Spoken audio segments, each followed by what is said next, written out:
Hi friends, చర్చికి పోతే వెంకటేశ్వర స్వామి ఎందుకు పెట్టావు అనుకోవచ్చు. ఆ దేవుళ్ళు వాళ్ళు కూడా చూస్తారు కదా. నేను కించపరుస్తలేదు ఎవరు, నేను ఆ తప్పులు క్షమించండి. మీరు ఒకవేళ కామెంట్స్ పెట్టి నాకు చదివే శక్తి లేదు. నేను ఏదో ఒక బిడ్డలాగా ఇది పెట్టుకున్నాను. నాకు ఎవరు లేరు కాబట్టి, ఒంటరి మహిళ కాబట్టి. వెంకటేశ్వర స్వామి కూడా అక్కడ పెళ్ళికి వెళ్ళాను నేను, అందుకే పెట్టాను. ఏమనుకోబాగండి, అందరూ చూస్తారని నేను మాత్రం చర్చికి వెళ్తానండి. నా జీవితమే దేవుడికి అంకితం. నేను తప్పుగా ఏమైనా చేసినా, తప్పుగా ఏమైనా మాట్లాడినా అందరూ క్షమించండి. లైక్ చేయండి, షేర్ చేయండి, కామెంట్ చేస్తే నాకు చదవటం రాదండి. ఇది కూడా మా ఇంటికాడ ఒక అమ్మాయి పెడితే నేను దాన్ని బట్టి నేర్పింది, భవాని అన్న అమ్మాయి. దాన్ని బట్టి నేర్చుకుంటున్నాను. నేనేం తప్పుగా మాట్లాడినా ఏమన్నా చర్చి అయిపోయిందండి. నేను ఇంటికి వెళ్తా, భోజనం చేశాను.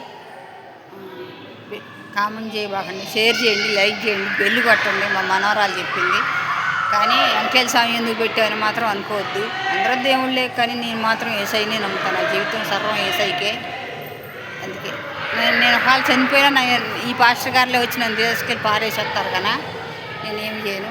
ఆ దేవుడి కాడికి పోయాను కాబట్టి ఆ దేవుడు మీ అందరికి ఇష్టం కాబట్టి నేను పెట్టాను. ఏమనుకోబండి, ప్లీజ్ అండి.